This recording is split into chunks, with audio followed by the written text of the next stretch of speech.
Çalışanların %80'i oranındaki arkadaşlarımızın özel hizmet tazminatlarının artışını sağladık. 20 puan, yani 358 lira daha yüksek ücret almalarını sağladık. Bundan sonraki süreç içerisinde bu çalışmalarımız devam edecek. Bunları kazandık. Yan gelip yatacak mıyız? Hayır. Sağlık çalışanlarının çok daha önemli sorunları var. Bir sağlık çalışanı ayda 13-14 nöbet tutuyorsa, sağlık çalışanlarının %35'i sağlık çalışanı ile evli. Önemli bir kesimi polis, askerle evli. Dolayısıyla siz nöbet tutuyorsunuz, eşiniz nöbet tutuyor. Böyle bir ailenin sürdürülebilmesi, böyle bir ailede huzurun, mutluluğun olması mümkün değildir. Böyle bir ailede sağlıklı bir çocuğun, bir bireyin yetişmesi de mümkün değildir. Aile hayatının uyumlu hale getirilmesini istiyoruz. Bunun için de istihdam artırılmalıdır. Bugün Siirt'te bulunmamızın sebebi teşkilatımızda bir araya gelelim dedik. Sağlık çalışanlarının çalışmış oldukları kurumlarda arkadaşlarımızı ziyaret ettik. Yaşamış oldukları sorunları yerinde görelim, yerinde tespit edelim dedik. Aynı zamanda da burada teşkilat toplantısı gerçekleştirmiş olduk. Sağlık Sen'in temsilcileri var.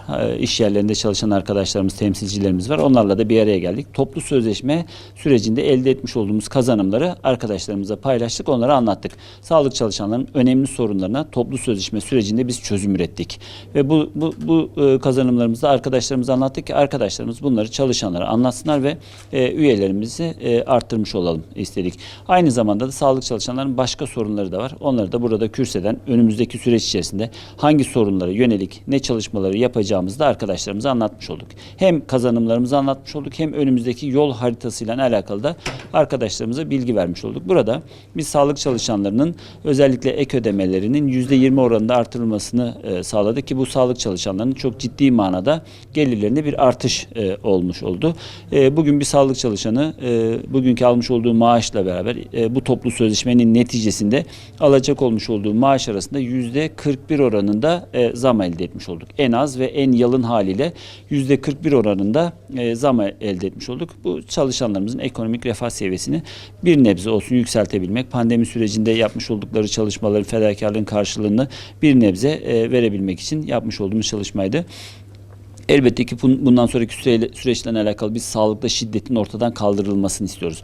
Bu konuda yıllardır süre gelen bir mücadelemiz var. Sağlıkta şiddetin kökü kazanısıya kadar tüm toplumun tüm kesimleriyle beraber mücadele etmemiz ve duyarlı olmamız gerekiyor. Sağlık hizmeti sunan, insanlarımızı hayata kavuşturabilmek, bağlayabilmek için mücadele eden insanlar şiddetin hedefi olmaması gerekiyor.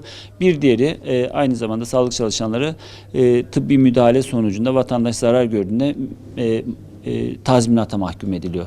Yani siz mesleğinizi yapıyorken bir vatandaş tıbbi müdahale sonucunda zarar gördüğünde, bile isteye olmayan zararlar gördüğünde bu kişinin devlet tarafından mutlaka tazminat ödenmesi gerekiyor bu kişilere.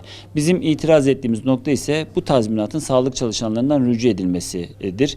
Burada da sağlık çalışanlarının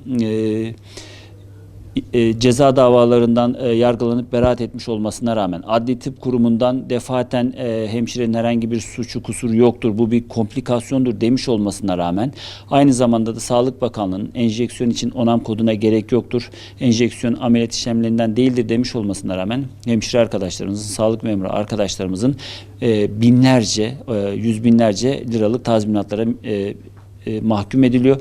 Biz bunun doğru olmadığını düşünüyoruz ve bu konuda da sağlık çalışanlarının güvence altına alınmasıyla alakalı mücadele ediyoruz. Bir diğer önemli talebimiz de sağlık çalışanlarının nöbet ücretlerinin artırılması mücadelesidir. Bu noktada da önümüzdeki süreç içerisinde mücadeleye elbette ki devam edeceğiz. Kazanımlar noktasında sağlık çalışanlarımızın yüzünü güldüren tam 22 tane açık net kazanımlar elde ettik ve bu kazanımlar sağlık çalışanlarımızı gerçekten çok mutlu ettiler. Bundan sonraki süreçler içerisinde de biz bu kazanımların devamının gelmesinin mücadelesini edeceğiz.